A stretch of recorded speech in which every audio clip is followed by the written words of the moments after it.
Does it happen every day? Or Saturday is the peak day? Yes, weekends are the peak days when the Premier League is betting. Okay, so when what the Premier happens? League and the European games are. Yeah. So that's when you have, we call them the punters. They go onto these betting sites. They enter the room like this. Yeah, so it used to be mainly like this, where you go to the betting centers. But right now, the onlines have really taken over. Oh, I Although see. the centers are still there, but now not as active as they used to be. Now the websites, the online has taken over. A lot of betting sites have been open, and so a lot of people at the comfort of their homes will just go into the sites, just upload their money onto from their mobile so money when you go on onto the site, what do you site. see? So when you go to the site, you now see all the matches that are available and all the odds available for each pick that you want. So there are options if you want to pick a team to win. So typically after you finish taking this, like how your sleep will look like. So in order to get a lot of odds, you normally have to add other teams so that once this is you add another one, 2 cities, 10%, then your odds will now be huge. You accumulate them gradually and become huge. Then you put so they'll say Liverpool versus Manchester United. Yes, so you the go. odds is Liverpool to win 160. And there are Manchester many to options. win this. There are many options. So you bet on the one. Yes. Okay. There are many other options. You can go for goals. Okay, so they'll say give me the so you can go So first. Manchester you have first 1.5. That's you are Manchester to score first. 1.5 is a case where you are betting that there will be 2 goals in the game. 1.5. You can also go for home team to score first. If Man U are playing at home, you are going for the home team to score first, and that's another odd option that you can go. Away team to score first, or a goal will happen in the first 5 minutes, or the first corner kick, or who will win the first corner kick, or halftime. By halftime, who is going to win? So those are many options, and all has the odds which has been attached to them that you can choose and go. So when this news came that there was going to be 10% deductions on the winning of the Panthers, there was a lot of agitation and a lot of youth who engaged in this betting. They didn't understand it, and then it became a bit of political because a lot of people were a bit complaining that the government was taking their money. Then people now went back to bring an interview that the current minority leader had done on Joy News, where when the government was still testing the waters about bringing the bet, he said that the government shouldn't think about betting at all, but they should ban it generally because it's killing the youth. So he was supporting a total ban of the betting, but rather putting tax on it.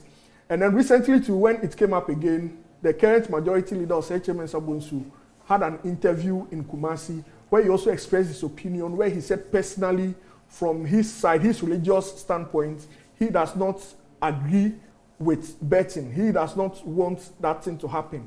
And he kind of explained the reason why the 10% tax has to be on the betting. We also have people like Mutaka Mubarak, who has also commented, and he also disagreed. He also agreed with the tax on the betting. And also, Sami Jemfi just this night released a statement, and this was based on the fact that in the run-up to the 2020 elections, he also, in an interview with Asempa FM, made a statement where he said that the government was going to, in order to support the sports fund, that was in their budget then, they were going to impose taxes on betting. And then people brought out that audio, and he came out to explain that he meant the tax would be on the operators, but not on the winners. So, Paul, to understand this bet thing really well, you know that in 2015, when the income tax bill of 2015 Act 896 was brought on, that was when the lotteries were seen as an investment. And so it was seen that let's place tax on them. So a 5% tax was placed on the winning of lotteries. But there were a group who argued that many people, when you go into this thing, you lose a lot of money. That's the argument that a lot of these Panthers are also making, that when you go, you don't just win.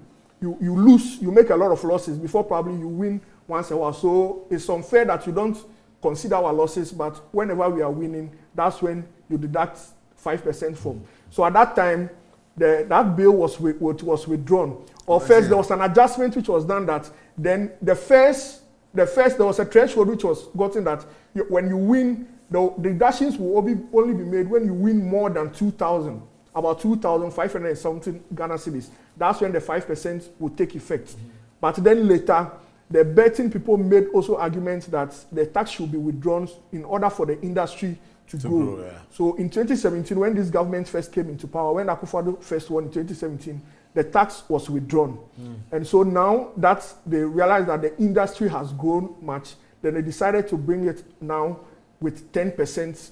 But at this time, there was no threshold like there was usually. And that's also bringing a lot of complaints from people who are saying that, so this person on Twitter, for instance, says, did whoever imposed the 10% tax on bets even had a second thought about it? Or they think you win every game you stake? Hey, Bibini, Insu Yenipao. You stake 10K and lose. You stake 5K and win. Let's say your 10K, let's say 10K you want to withdraw. I buy Insu media 1K. So that's what they are complaining about, that when they are losing, they don't consider that, but when they win, that's when they withdraw. So that's really the conversation out there on social media. The Panthers, they are really not happy, and it has become a political situation where the NDC youth organizer has released a statement on that, and they are saying that they are making demands that the government should withdraw it, and otherwise they are going to, so they are going to picket at the Ministry of Finance. They are going to start and scale up a nationwide conversation and unconventional lawful agitation as measures of the resistance.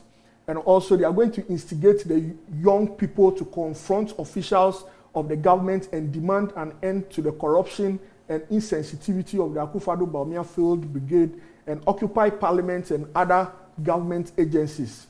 So that's the demands and what they are threatening that they are going to do if the 10% tax on the winners is not withdrawn. So it's a conversation that is still going on, and we'll see how it pans out. Perfect.